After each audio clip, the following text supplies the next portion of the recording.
মেহেরপুর মুজিবনগর উপজেলার ভবানীপুর গ্রামে জমি সংক্রান্ত বিরোধকে কেন্দ্র করে দুই পক্ষের সংঘর্ষের ঘটনা ঘটেছে।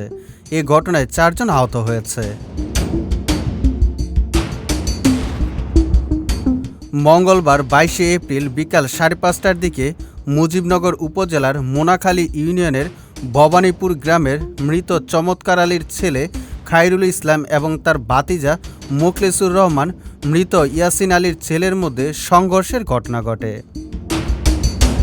স্থানীয় সূত্রে জানা যায়, খায়রুল ইসলামের বাড়ির সামনে বসত বিটার জমি মাপামাপি নিয়ে কথা কাটাকাটির এক পর্যায়ে মৃত ইয়াসিন আলীর ছেলে মোখলেসুর রহমান হামলা চালায় বলে অভিযোগ রয়েছে।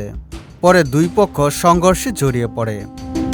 আহতদের মধ্যে রয়েছেন মৃত চমৎকার মণ্ডলের ছেলে খায়রুল ইসলাম, খায়রুল ইসলামের ছেলে সাব্বির হাসান, মৃত ইয়াসিন মণ্ডলের ছেলে মোখলেসুর রহমান, আরজ আলীর ছেলে আশিক মণ্ডল। আহতদের মুজিবনগর উপজেলার স্বাস্থ্য কমপ্লেক্সে নিয়ে আসা হয়।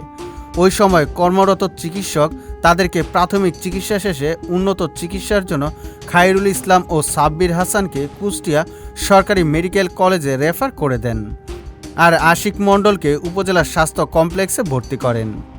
মোখলেসুর রহমান আহত হলেও তিনি হসপিটালে ভর্তি হননি।